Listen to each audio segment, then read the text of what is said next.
Hello, my name is Myra Tanksy, and I'm recording this on November the 17th, 2016. And I am the single proud parent of a young man with autism. His name is Marquis, and Marquis is currently 23 years old and is a victim of government and abusive guardianship, abuse, neglect, and exploitation. Um, this has been going on for a few years now, and I have seen my son in ways that no other parent would want to see their son or daughter. He has told me things that indicates that he is being abused and neglected and beaten on and exploited, um, both face to face and on the phone. Currently, I have not seen him since March the 15th, 2015. Well, I have not visited with him because they have not allowed us to. The last time I actually laid my eyes on my son was July the 18th, 2015. I do have a videotape of that.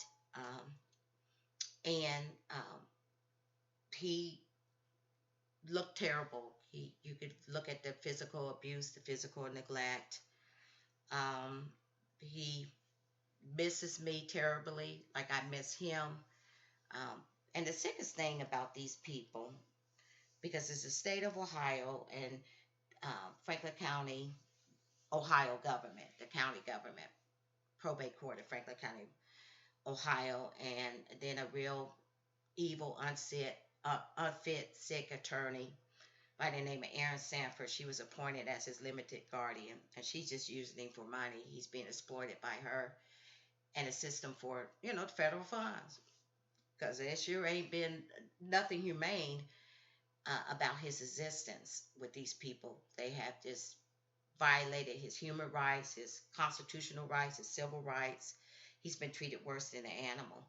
And I have 3 pages to prove that I'm not full of hot air and that it's not just my imagination or my son's imagination. And I'll give you the names of them right now. The first one is the abuse and neglect of autistic Marquis Tanksley by the government. The second one is Justice for Autistic Marquis Tanksley. And the third one is the audio tapes of Marquis Tanksley, his suffering, abuse, and neglect. And that's what, when this particular uh, audio video comes in. And I'll call them audio videos, but I never put video on them. I do have a videotape with the last time that I actually lay eyes on my son, and it's heartbreaking. And you can find it in my YouTube channel, and you can also find it on the pages. But this last page that I mentioned, the audio tapes of Marquis Tanksley is suffering, abuse, and neglect. This recording will have the first audio recording of my son in his own words, telling me about his abuse or suffering or how he misses me and loves me and wants to come back home. And what I'm doing is letting people hear in his own words, my son, tell me this stuff. Now, of course, I won't play the whole conversations because, for one thing, we got some pretty lengthy, really cool conversations, and some of them are over 2 hours long. But the parts where he's telling me, how he feels and what's happening to him, I will actually put those on that page. And, you know, we are Christians. We know God's got this. We know God will bring him back home. We believe that 1,000%. Uh, we know God has his own way and his own timing, his own set date for everything to happen.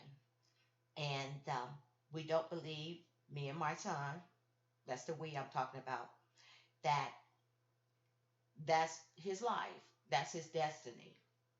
And we know as Christians that God will step in and make it right. And I know that a lot of people, you know, might not even believe in God. A lot of people are in denial and stuff, but I know God doesn't need anybody's permission to do what He wants with anybody, anyhow, anytime. And He doesn't really need anybody to believe in Him, let alone ask His permission. And He says injustice exists. So nobody can tell me, oh, you're just full of hot air. Because the Bible's full of that. It's just full of injustice throughout the whole Bible. And when He talks about injustice, He's not talking about your average Joe. He's talking about these people that work in these courts Monday through Friday, 8 to 5, 9 to 5. These judges, these magistrates, lawyers, court investigators, um, anybody that's aligned with them. And God hates it. So even God says that it exists. And I see Him put out the light on one attorney. Well, I didn't see when he actually did it, but He did let me know that this guy was deceased. Because God sometimes will punish and spike booties in this life, especially when you're messing with a Christian. He can move them out of the way, or. But He let me know that this guy was no longer on the planet. So that's how me and Marquis has been surviving this, because this has been going on for a while, and he's been abused in the school and in the hospital, and uh, been abused by law enforcement, and everybody that basically almost have dealt with him that don't know about autism. Whenever they have like meltdowns or aggressive behaviors, uh, especially if they're black and stuff, and because I don't have to talk about the racial history and the current racial condition of this country, but everybody's in denial about it and stuff. But God is not in denial about it, and He'll put it out front and center. They don't admit to what they're doing with abusing, neglecting, and exploiting my son. They won't even acknowledge it and stuff. But corrupt people do that. Sick people do that. They cannot admit to the truth. They just always deny it. But you know, he's been, like I said, he's been abused and you know, at school, he's in the hospital, law enforcement, other facilities and stuff. But these people are not going to admit to that. And I'm an evidence girl. That's why I have the pages out there. That's why they won't let me see him. And that's why they took my guardianship away. Because I'm not only a Christian, which is the best thing that you could be, but I'm also a registered nurse. I've been a nurse for 30 years. And, you know, they don't want me, like, when he, and because he doesn't have no quality of life. Just give me your background. Because he likes to do things. He has hobbies. He likes to listen to certain type of music, play sport. He ain't doing none of that stuff. He just, and they don't have him working, but he goes to this dermatologist office and have a light treatment done to his skin every Tuesday and Thursday because they allow him to get a skin fungus condition on his skin that he didn't have at home. He didn't have nothing like that at home. And because he told me about it. But if he would have told me about it, I would never know nothing about it. Because when they take your guardianship away, it protects them. They don't have to tell you anything. Anything that might happen, they don't have to tell you about it. They don't have to seek your approval. So they like to get one of these, unfit, sick, evil attorneys that work for the system, to take that role and sign and the signature and all this kind of stuff. But she sure ain't been no guardian to him and stuff because all she doing is getting $800 and she's done turned her head and she's abusing him herself and exploiting him. And when they take that guardianship away from me, as a loving, supportive parent, then they're protecting themselves because anything could be happening to my son and they never have to, call me and tell me about it. And then there's racial overtones because I got blamed for my son having aggressive behavior because when not all of them, but when autistic individuals can hit those teen years and puberty and the hormones start rushing through their bodies and stuff, it can really make them more aggressive. It can make them have more meltdowns.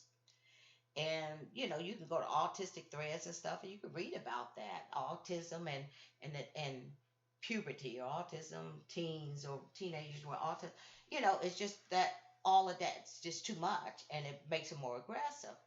But I was blamed for his behaviors when he would have aggressive behaviors or, you know, meltdowns, I was blamed for it. But not the white mother down the street probably wasn't blamed for it. And I went to, that's why I said, when there's a bigger story, not just these people, but there's been other agencies and entities that have abused my son and slander me. And they love to say, you're always escalating. Well, how can I don't escalating when we're having conversations on the phone or face to face? Well, you escalating when he leave. Well, could that be because of the staff and environment, or he misses his mom and wants to come home? I said, because I ain't never had my son uh, tell me to get out or I hate you or anything like that. I said he vents to me, not because of me. He's venting to me because of what y'all have done to him. Just like on this audio tape, you hear him actually say three things: that he misses me, that it's too much noise, and he was scared today. Now, when he's saying it's too much noise, is he talking about me? Or is he talking about the environment that he's in or that he was scared today? And he's not at home, so he can't be talking about me. And when he misses me, he's talking about me because we have a special bond. And that's one of the sickest things. I mean, it's just so much. I could go on for a whole day about all the stuff these people have done to my son and me. But they have always tried to make our family a dysfunctional family and break our family up. I said that he loves his mom and mom loves him. They always have tried to do it. And I said, and God doesn't like that. I said, because God designed the family. And you messing with a loving mother and her son. And God's going to spike some booties.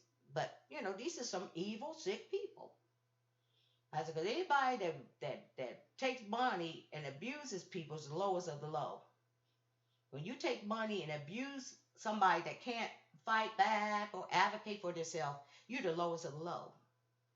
And these people, to me, they're no better than these criminals out in the street. Matter of fact, they're worse than the criminals out on the street because they have so many victims. This stuff goes on 365 days a year, 8 to 5 there in these courts, Monday through Friday, you know, cheating people out of their rights, just like the Bible says, taking bribes, uh, covering up for each other, in a corrupt system where they're making money off of less fortunate people.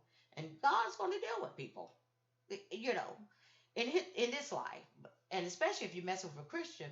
But like me and Marquis believe, he's coming back home. And how God does it is how God's going to do it. His way, his time. Because he doesn't need them to believe in him. He doesn't need to ask anybody's permission. If he wants my son home and has a purpose and a destiny for my son and me, because I'm, going to be right there beside him, ain't nobody going to be able to stop that. So that's how we've been surviving. But I'm going to be putting these audio recordings of me and my son's conversations. I won't play the whole conversation, just the parts where he's telling me in his own words, all the hell that he's going through from, residents, staff, his love for me, how he misses me, his yearning to come home. It's heartbreaking. It really, really is. So, without further ado, I just wanted to give you a background, but without further ado, let's go ahead and play this. And like I said, this one, um, and I tell him, I said, well, when he vents to me, he's going to be pretty sad, angry. He's going to kind of have a loud voice. He's not going to say, oh, Mom, guess what? Robert hit me. He's going to say, Robert hit me. And so, he's yelling because he wants me to feel his pain and know what he's going through. It's like, Mom, they scared me today. Mom, I miss you. Mom, I want to come home and stuff. So in this audio tape, he says he misses me. He wants, um, he said he missed me, that he was scared that day and that he heard some noise. So they were constantly just putting him in sensory overload. The environment was always too noisy. But he's been abused and neglected in many ways. There's a lot of different neglects, a lot of different abuses, a lot of ways you can neglect a person. And he's been neglected and abused in many, many ways. but no parent will want to come and see him the way I've seen him. And I have some of that in the profile pic because I got that profile picture on all of my pages. I got it on my individual page and the 3 pages that I created. Same profile pic. When you walk in there and he stick out his tongue and he got a ant at the back of his tongue and all the other, fresh injuries. Of course, they didn't have to tell me anything, but fresh injuries, untreated injuries, scars, unexplained injury. Nobody wants to see that. The clothes that you bring up and have bought for your son or daughter, brand new clothes, they never wear them. You never see them with it on. Instead, you see torn pants and all that. But these people are very vicious people because I think they were trying to get back at me. I said, well, all I'm going to do is expose you and let God fight the booty. Because vengeance is mine, I will repay, said the Lord. And the way I see him do that turning, and God made sure I found out this man was dead and gone, And that's what I told people. I said, you need to watch it when you mess with Christians. You really, really need to watch it. Because God will fight our battles. And God doesn't have to battle with anybody. He just say the word and snuff you out. But I'm going to go ahead and play this tape. I'm just trying to make sure that you know the whole background or most of the background. But like I said, I think the 3 pages. I also have a YouTube channel with a lot of the audio videos. But I think these 3 pages will just, really, really show that I'm not full of hot air. And, my son, what I'm saying these people have done to my son, they have abused him, they have neglected him, they're exploiting him, they continue to abuse him. He's still being neglected and abused and exploited. And like that overweight white lady on that video, when the last time I seen my son, when I actually have laid eyes on him, the last time was July the 15th, 2015. She manipulated my son because she tried to make him to go off on me. Because she took him across the street and told him to ask me what did I come there for. Which my son has never asked me. But he came across the street, he said it twice, then he'd start talking to me with his true feelings, that he missed me, he loves me, he don't want to miss me a long time. But when he first seen me, he said, there's my mom. And he said it happily. But she manipulated him and emotionally abused him and told him to go across the street to say that to me and stood back and kept her overweight self over there on the sidewalk and wanted to see if he was going to go off on me. It's all on videotape.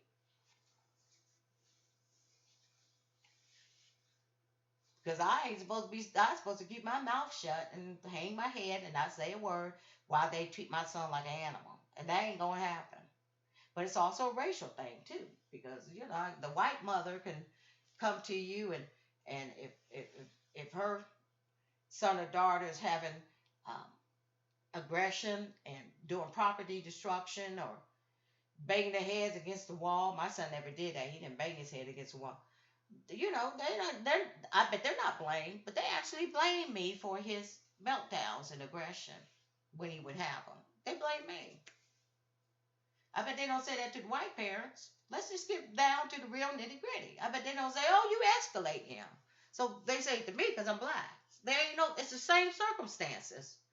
Say a parent with an autistic son or daughter, they're having aggression or meltdowns because there's physical aggression, there's verbal aggression, sometimes aggression. The physical aggression could be, head banging or self-injurious, or they could be property destruction or something else.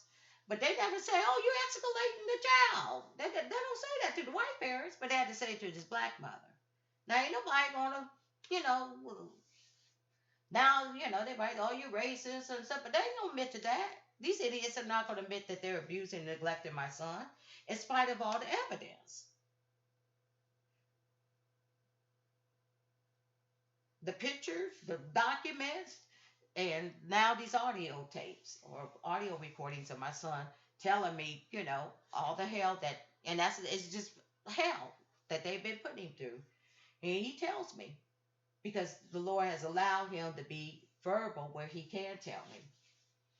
Residents hitting him, staff hitting him, not getting enough to eat, the food, he didn't like the food. He wants to come home, he misses me, the place sucks. He's telling me all of this stuff. But they say he's not being abused and neglected. And try to turn it on me and stuff. I said, you can't turn it on me because I'm an evidence girl because I'll prove you wrong. Because they said when my son seen me, he ran across the street. And he could have got, and he did not run across the street. It's all on videotape. When he seen me and said, there's my mom, he had already walked across the street in the parking lot. And he couldn't have seen me in the parking lot because I was parked in between uh, by a car. And he couldn't have seen me. And he didn't run up to the car. He said, there's my mom. That's what he said. And then they said, well, when he ran across the street to his mom, he could have got hurt and stuff. Well, how come this overweight white lady that manipulated him and tried to get him to go off on his own mother, she took him across the street, but she sent him across the street by himself so that he could say that to me. And she stood back on the sidewalk and wanted to see if he was going to go off on me. So she sent him across the street when she told him to say that to me. How about that? So anyway, this is the kind of, scum, human scum that we have in our lives. I said, these people lie, they'll slander you. And I said, they even lie on my son. That's why I told that so-called home DD agency. I called her. I never talked to anybody. Left a message. I said, it's pretty pathetic and sordid when you even will lie on a developmentally disabled person. And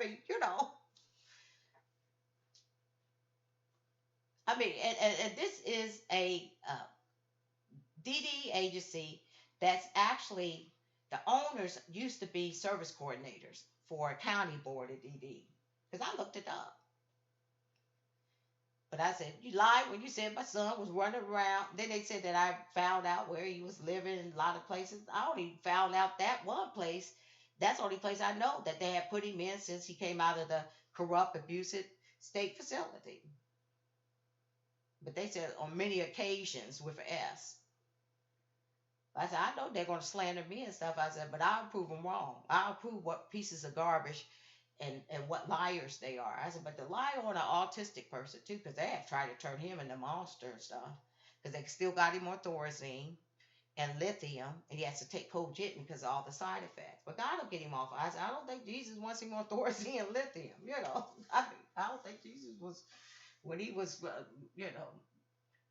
healing people and putting them in the right mind, he didn't say, oh, go to a psych doctor and get Thorazine. So Jesus, God will take care, and Jesus is God. He's God in the flesh. So, when I say Jesus, I'm talking about God as well. But, it'll be all taken care of. Because it's going to be the way God wants it to be. And a lot of people forget that, that God has a will for our lives as Christians. And everybody's under his control. Like when the rapture comes, and I believe in the pre-tribulation rapture, as an example, when the rapture comes, Christians are gone. Ain't nobody gonna be able to stop us when Jesus calls us, to be raptured. Same way with Jesus when he said, I'm coming out of the tomb in 3 days. 3 days, come resurrection day, Easter Sunday, he was out of there. So it's gonna be the way God wants it to be. And that's why I told that court investigator. I said, me and my son are Christians. I said, so he'll be coming back home, whether you people want him to or not. God doesn't have to ask your permission. He doesn't care if you believe in him or not. It's going to be God's will. And I just don't believe God wants my son to keep suffering like that, because he has. He's had suffering, emotional suffering. He cries to me, through his tears. You could hear the pain and everything. It just splits my heart in two. So I've been a victim in this too. That's why I told that unfit, sick attorney. because they didn't like me putting it on. They said she didn't like me putting it on Facebook. I said, yeah, but I'm a victim in this thing too, as his mother. I said, well, you better believe I'm gonna put it out there, let people know how what a piece of human filth you people are. I said, because when you do anything to my son, you doing it to me, and there's directly as a mother. I said, because not only has a son not been able to see his mother on birthdays and holidays, and you know. Uh, uh, uh, Special occasions and just to see him. A mother's not being able to see her son. You're messing with my motherhood. I said, but y'all ain't been able to break our bond because I love him more than ever and he loves me more than ever. So with that, I am going to pay this first audio um, recording of my son and three statements. He was yelling. I apologize that it's not going to be that clear, but he says that he misses me, that he had heard noise that day, and he was scared that day. And here goes.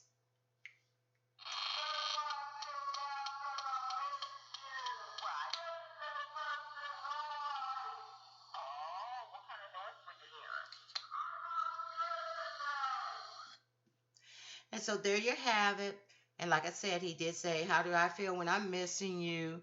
And he was telling me that he heard noise and that he was scared that day. Now, they say I escalated, but he's not talking about me when he's talking about the noise and that he was scared. He's talking about them and the environment they had him in. But when he talks about me, he talks about missing me and that he loves me. And that's going to be throughout all of these tens of hundred audio recordings that I have of my son. And I hope you all have a blessed day. I have another one that I have to make, and I'll probably be posting them every week. Whenever I get time, outside of working, because I do have to listen to them. I do have to, put them on another medium to get them uploaded. So thanks once again and have a blessed night.